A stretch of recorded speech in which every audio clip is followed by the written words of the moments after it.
Good morning, students. I am here today to take the online class for class 7th Physics, Chapter 1, Physical Quantities and Measurement. I hope children you all are doing well and all are keeping fine. So let us start with the chapter. Now the chapter is Physical Quantities and Measurement. Now what do you mean by a physical quantity, children? Now anything that can be measured is a physical quantity. For example, the mass, the length, then area, volume, density, speed, etc. All these are physical quantities. You measure your height, it is measured in meter. That is also a physical quantity.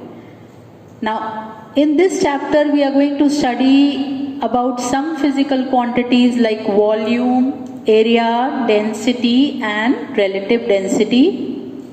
So first of all, let us understand what is volume. Now see students, what do you mean by volume? Volume is the space occupied by an object. Now when you measure volume, you need a unit for it. So the unit are SI units also and CGS units also. Then you have smaller units which are called submultiples. You have bigger units which are called the multiple units. So first of all, we will see what is the SI unit. Now SI unit of volume is cubic meter. Now why it is cubic meter? Because when you measure the volume of any regular object, for example, you measure the volume of a cube. Now you know a cube has 3 sides. So it is going to be side into side into side. Now side means the length. You will measure it in meter. So you write here meter into meter into meter. So what does it become? It becomes meter cube.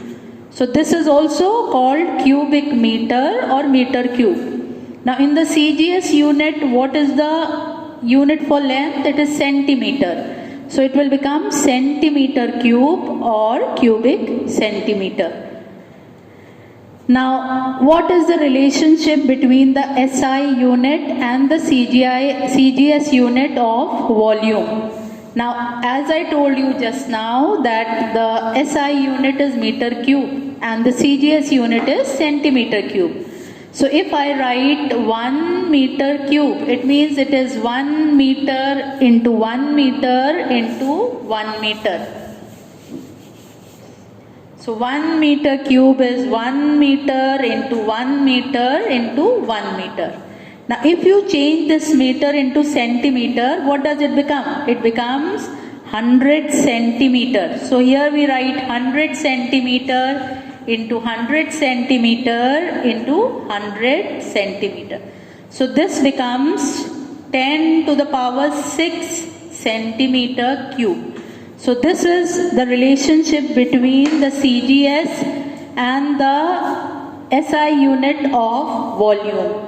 Now there are smaller units also, like you can measure it in decimeter cube or centimeter cube. Now when you see about the idea of volume, now if you take this duster for example and if you take this matchbox, now when you keep them on any surface, what do you see? They are going to occupy different space. So if you keep the duster is occupying more space, whereas this matchbox is occupying lesser space. That means the volume of the duster is more than the volume of this matchbox. Now here there is a fact written here, instead of duster, suppose it is a brick. So brick is occupying more space compared to a matchbox. So we say the volume of a brick is more than the matchbox. Now we can measure the volume of solids. Now solids can be regular solids, that means they have a regular shape. For example, this duster, this is a regular solid, it has a regular shape. Or you can have an irregular solid. For example, this stone. Now this stone is an irregular solid. It does not have a regular shape or it does not have a definite shape. So we can find the volume of both the regular solids as well as the irregular solids. Now suppose you have to find the volume of regular solid as a cube or a cuboid. Now the best example of a cube is the dice of Ludo. Now you all must have seen what is a cube shaped like. It is something, a figure like this, which has all its 6 sides equal. So if you have to measure its volume, you are going to multiply the 3 sides, that is the length, the breadth and the height, which are equal. So we can write that the volume of a cube is side into side into side, or it is side cube. Now cuboid, a cuboid is an object which does not have equal length, breadth and size. For example, this duster, this is a cuboid.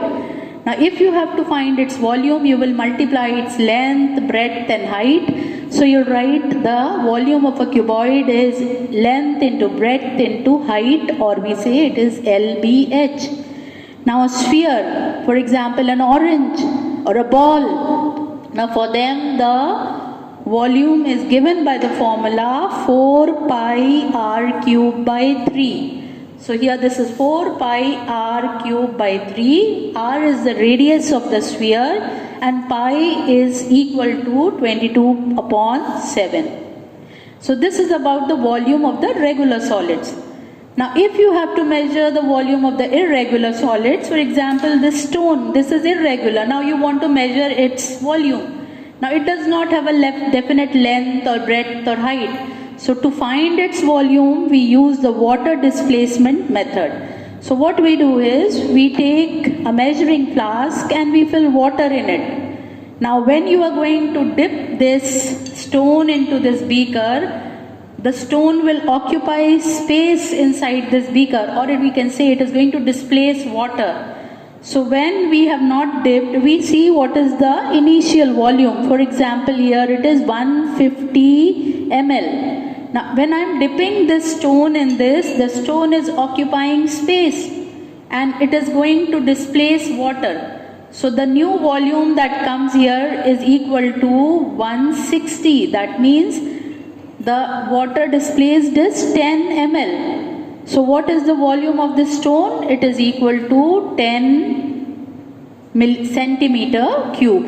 Now how do we convert this liter or milliliter into centimeter cube? So there is a relationship for that. Now a liter initial level we have seen. Now here in the diagram I have made a different reading over here. You see the initial level is given as 60 ml, and once the stone has been dipped, the level becomes 80 ml. So what is the volume of the displaced water here? 20 ml. So we can see that volume of stone is equal to 20 ml. Now we can also measure the volume of liquids. Like just now we measured the volume of a duster or a cube or a cuboid or a stone. These are all solids. We can also measure the volume of liquids. Now to find the volume of liquids, we use special type of flasks. Like we have this flask which is called the measuring flask. Then there are conical flasks. There are round bottom flasks. Different types of flasks are there. So what is the amount of water contained? It is also called the capacity of that container. So that gives the volume. So volume of a liquid which fills a container expresses the capacity of the container. So whatever is the inner volume of this, that is going to be the capacity of this flask. For example, when you fill in this flask up to these markings, its capacity is 250 ml. So if you fill water till here, the volume of the water will be 250 ml. Now smaller units for this are milliliter. That milliliter is 1,000th of a liter. Liter is the bigger unit and milliliter is the smaller unit. So when you have to measure this, we can also find out by taking different size of containers. For example, you see I here have 2 bottles here. Now the size of these 2 bottles is different. One is a bigger bottle and the other one is a smaller bottle.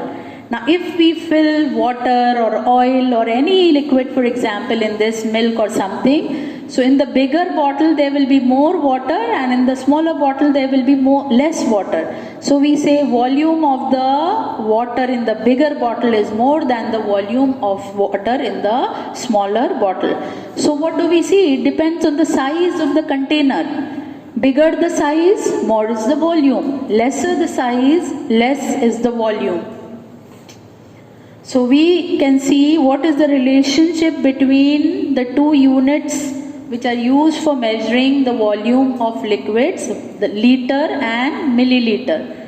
So liter is the unit of volume for liquids and milliliter is the smaller unit. Now we can also relate it to cubic centimeter. What is cubic centimeter? It is the unit of volume of solids in the CGS system. So 1 liter is 10 centimeter into 10 centimeter into 10 centimeter, or you can say it is equal to 1000 centimeter cube, or 10 to the power 3 centimeter cube. Now we know that 10 centimeter is equal to 1 decimeter. So instead of centimeter, if we take decimeter, it will become 1 decimeter into 1 decimeter into 1 decimeter. So this is going to be 1 decimeter cube. So the commonly used submultiple of liter, as I told you just now, is milliliter. The smaller unit for the volume is milliliter. So this is about volume. Now the second physical quantity which we are going to understand today is area. Now what is area? Area is the space occupied or enclosed by the sides of a surface of an object. Now, as we can measure volume, same way we can measure the area also. Now, area of regular solids, if you take, for example, you take a rectangle, or if you take a triangle, or if you take a square, you can measure the area of these figures. So let us see what is the formula for calculating the area of square or area of rectangle or triangle. Now what is a square? A square has 4 sides which are equal to each other. This is a square. So we can say this is one side, this is the other side. So when you have to find area of this, it is going to be side into side, or it will be equal to side square. Now what is this side? It is length actually. So we can measure either in meter or centimeter. So what will be the unit? Meter square, or in the CGS system it will be centimeter square. Then area of a rectangle. Now what is a rectangle? Rectangle has unequal length and breadth. So this is its breadth, this is its length. So here the area cannot be written as side into side since the sides are unequal. So it will be length into breadth. Now again this is measured in meter, this is also measured in meter. So what will be the unit? Meter square or centimeter square. Now in case of a triangle, the area is, formula for that is half into the base of the triangle into the height. So half into b into h. This is the formula for calculating the area of a triangle. As I told you just now, the units will be, SI unit will be meter square and the CGS unit will be centimeter square. Now here also we have bigger units as well as smaller units. Bigger units are called the multiples and the smaller units are called the submultiples. So bigger units of area are acre and hectare. Now these are used to find the area of big fields or grounds or malls or very big buildings. So 1 acre is equal to 4046.85 meters square, and hectare is equal to 2.471 acres, or it is equal to 10,000 meter square. So these are the bigger units for measuring the area. We use it for measuring the area of playgrounds or malls, etc. Now measurement of area of irregular shapes also can be taken. Now suppose we have an irregular shaped chart paper and we want to find its area. Now since it does not have a proper length or a breadth, so how will we measure the area of the irregular sized plane surface? Suppose you have cut an irregular card sheet like this, or from a chart paper you have cut like this. Now how to find its area? Now there is no proper length or breadth in this. So what we do is we take this and we draw this figure over a graph. So we will take a graph paper, and in that graph paper we will place this irregular shaped cardboard paper or sheet, whatever you have taken, and draw its outline. Then you will count in this how many squares are complete squares or more than half. Now those squares which are less than half, for example this one, these are less than half, so we leave them.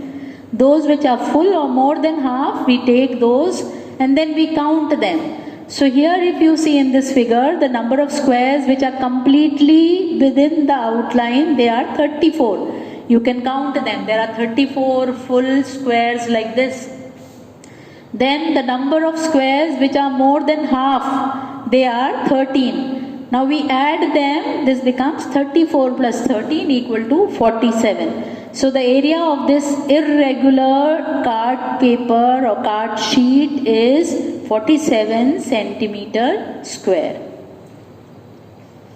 So with this we understand how we have measured area and volume of regular and irregular objects. I hope children you understood. Please revise this until we do the next part of this chapter. Thank you.